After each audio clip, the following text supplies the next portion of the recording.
आबरा हरमज़ के बाद बाबुल मंदब पर भी अब ईरान का कब्ज़ा होगा और इस इलाके से होने वाली तमाम ट्रेड पर ईरान काबिज़ होगा।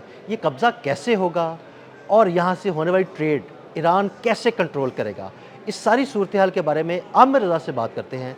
आमिर भाई, एक जानिब आबरा हरमज़ पर ईरान का कब्ज़ा है, दूसरी जानिब कहा जा रहा है कि बाबुल मंदब पर भी ईरान काबिज़ होगा और इसके लिए यमनी हौसी ईरान का साथ देंगे। ये सब कैसे होगा? ये सबसे पहली बात तो समझने की ज़रूरत है कि ये दो गेटवेज़ हैं। एक खलीज फ़ारस का गेटवे है, जिसको हम समझते हैं कि आबना हरमज़ कहा जाता है। इस गेटवे के ऊपर ईरान एक तरफ बैठा है, दूसरी तरफ सऊदी अरब समेत खलीजी ममालिक मौजूद हैं। लेकिन सऊदी अरब के पास एक सहूलत और भी है और वो है रेड सी। अच्छा, रेड सी में जो उसका गेटवे है, जो एक तरफ जो है वो सोमालिया को लगता है और साथ सऊदी अरब है। ये और वहीं से ही रास्ता नहर स्वेज़ की तरफ जाता नहर है। स्वेज़ की तरफ जाता है। ये बाबुल मंदब कहलाता है और ये भी एक गेटवे है ताकि आप बहिरा अरब में और बहिरा हिंद तक जाने के लिए जहाज़ जो हैं इस तरफ से सफ़र कर सकते हैं। ये क्योंकि गल्फ़ की स्टेट्स जो हैं वो उनके इस्तेमाल में नहीं आ सकता। उसकी बुनियादी वजह यह है कि ये इसके रास्ते में एक ऐसा ख़तरनाक जिसको कहते हैं कि सहरा है, कि वो उसको क्रॉस करना जो है किसी इंसान के बस में नहीं। उसमें इंसान धंसता है, वो रेत ऐसी है कि उसके अंदर इंसान धंसता चला जाता है। लिहाजा ये एक जगह थी जहाँ से सऊदी अरब की जानिब जाने वाली ट्रेड जो थी अभी थी। अब नया आज जिस पर आपने निशानदही की है कि ये क्या है, तो मैंने बता दिया कि ये रेड सी का एक गेटवे है टूवर्ड्स जो है बहरे हिंद और बहरा अरब की तरफ जाने वाले। और इसमें जो है सऊदी अरब अपनी ट्रेड करता था। इसको बंद करने का मकसद ये होगा कि फिर पूरी तरह से लैंड लॉक्स हो जाएगा ये पूरा ख़ित्ता, जिसमें सऊदी अरब भी शामिल है और सोमाली लैंड भी शामिल है, जो कि इज़राइल ने सबसे पहले तस्लीम किया है सोमालिया को दो हिस्सों में तकसीम करने पे।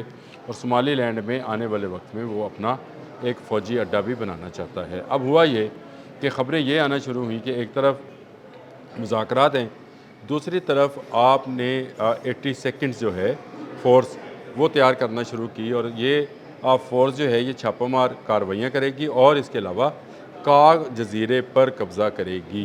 ये वो जज़ीरा है जहाँ पर सारी वो इंस्टॉलेशंस हैं जो ऑयल की फ़राहमी के लिए, वेसल्स के लिए हाँ जी। बनाई गई हैं और ईरान के लिए ये एक लाइफलाइन है। अब ईरान ने समझ लिया है कि अगर इस पर भी कब्ज़ा हो गया अमेरिका का और इज़राइल का, तो फिर उसके लिए तेल को बरामद करना जो है मुश्किल हो जाएगा। इसलिए उसने जो है ये धमकी दी है। ना सिर्फ धमकी दी है बल्कि उसने बड़े वाज़ेह अल्फाज में पासदारान इनकलाब ने ये पॉइंट आउट किया है कि अगर इस तरह की कोई कोशिश की गई तो फिर पूरा आबना हरमज़ जो है इसको हम बरूदी सुरंगों से भर देंगे। बिल्कुल ठीक। यानी अभी वो जो रास्ता जिसको वो कुछ बंदर ships जो अब्बास गुजर जाते हैं, बंदर गुजरने अब्बास के लिए के रखा हुआ जो पीछे रास्ता। से इन्हीं जो आइलैंड्स हैं इनके एक पीछे बड़ा से होकर जजीरा है उनका, उसके पास से वो गुजारते इसी हैं इसी ships को। कार से पिछली साइड से इसको गुजारते हैं और गुजारने के बाद उसको बहरा अरब की तरफ ले जाते हैं और बहरे हिंद में जा सकते हैं वेसल्स। इस रास्ते को भी बंद कर दिया जाएगा और दूसरा बाबुल मंदब को बंद कर दिया। अब बाबुल मंदब के एक कोने पर सऊदी अरब की हुकूमत ज़रूर मौजूद है, लेकिन वहाँ हौसी बागी हैं। अब ये हौसी बागी जो हैं इससे पहले भी बाबुल मंदब को बंद करने का तजर्बा कर चुके हुए हैं। उन्होंने और पिछले साल जब ईरान और इसराइल की जंग जारी थी तो उन्होंने कई ऑयल टैंकर्स पर हमले किए, इवन कई अमेरिकन शिप्स पर भी हमले किए गए। और अब ये हौसी बागी वो हौसी बागी नहीं हैं जो दो नाली बंदूकें लेकर आ रहे थे। ये हौसी बागी वो हैं जो कि हिजबुल्लाह के ट्रेन किए हुए हैं और जो रॉकेट से लेकर मिसाइल तक चलाने की सलाहियत रखते हैं। अगर एक तरफ से ईरान अगर अपनी बोट से और बंदर अब्बास से हमलावर होता है बाबुल मंदब पे, तो दूसरी तरफ से हौसी बागी इस पर कब्ज़ा कर लेंगे। इस तरह से दो गेटवे बंद हो गए तो ये पूरा खित्ता जो है जिसको हम खलीजी ममालिक कहते हैं या GCC कहते हैं या अरब कहते हैं, ये बंद हो जाएगा, लैंड लॉक में चला जाएगा। ये धमकी देना इसलिए भी ज़रूरी थी कि अगर अमेरिका कोई ऐसी हमाकत करता है जैसे उसने पहले ईरान के साथ की है, तो मेरा ख़्याल है कि उसको ख़त्म करना जो है इस धमकी को ख़त्म करने के लिए ये पासा जो है बिल्कुल सही, या पांसाई कह लें या कार्ड कह लें, बिल्कुल सही खेला है। ये वैसा ही कार्ड है, बयान वैसा ही जैसा कि ये कहा गया कि ईरान का सबसे बड़ा पावर प्लांट तबाह कर दिया जाएगा। डोनाल्ड ट्रंप ने टाइम देना शुरू कर दिया, 48 घंटे हो गए, 12 घंटे हो गए, टाइम घड़ी देख रहा था। उन्होंने कहा चल कर असि ना इसराइल का कोई पावर प्लांट छोड़ेंगे, हाँ जी। तो ना मिडल ईस्ट का कोई पावर प्लांट छोड़ेंगे, सब हमारे निशाने पे हैं, बिल्कुल। सब उड़ा देंगे, लज्जा पूरा करता फिरना इनका हाँ जी। पानी और इनका तेल। ये वो धमकी थी जिसके बाद इसने कहा कि 5 दिन की मोहलत देता हूँ। ये वो धमकी थी जिसके बाद इसने कहा मैं मुज़ाकरात की टेबल पे आता हूँ। वो ईरान मुझसे रब्ता कर रहा है, मुज़ाकरात का ईरान इसकी तरदीद कर रहा था। अब मुज़ाकरात जब शुरू होने वाले हैं तो ये ख़बर आ गई कि पेंटागन ने 2082 जो उनका कोर है जो कि पैराशूटर्स पर मुश्तमिल है, उनको तैयार करना शुरू किया है। वो तस्वीर सामने आई तो पासदारानी इनकलाब के तर्जमान का बयान भी सामने आ गया। उसने कहा अगर काग पे आएंगे तो इसके बाद फिर हमारे लिए एक ही ऑप्शन रहता है कि हम बाबुल मंदब को भी बंद कर लें, यानी वो एक छेद जहाँ से कुछ कुछ ऑक्सीजन मिल रही है उसको भी बंद कर दिया अच्छा आमिर जाएगा। भाई, जो बाबुल मंदब है ये वो रास्ता है जो नहर स्विस को जाता है और नहर स्विस से होते हुए यूरोप और एशिया की बहुत सारी ट्रेड होती है। अगर ये बाबुल मंदब बंद हो गया तो फिर एक ही रास्ता बचेगा, वो बचेगा केप ऑफ गुड होप का, जो बिल्कुल अफ्रीका के गिर्द घूम कर जाता है। और इतना लंबा रास्ता है कि वहाँ पर कई कई महीनों लग जाते हैं सफर हाँ करने नहीं, में। वो तो है किसी ज़माने में यही था, नहर स्पेस बनने से पहले तो हाँ जी, यही बिल्कुल। रास्ता था। लेकिन वहाँ पे महीनों और लग जाते हैं। इसकी आदत उस वक्त इनको नहीं थी। देखें उस वक्त अरब जो थे वो बद्दू थे, ऊँट ज़िबा किया, खा लिया, जो सहरा में उगने वाले पौधे थे उन्हीं में से वो अपनी खुराक तलाश कर लिया करते थे। अब ये वो बद्दू नहीं हैं, ये वो बद्दू हैं जो आसमान से छूती बिल्डिंग्स बनाते हैं। ये वो बद्दू हैं जिनके टॉयलेट्स भी एयर कंडीशनर हैं। ये वो बद्दू हैं जिनकी आसाइशें और आराम को देखते हुए यूरोप और अमेरिका के लोग जो हैं वो हसरत करते हैं ऐसे ही। कि ऐसे होटल ऐसे शायद हमारे पास भी हों।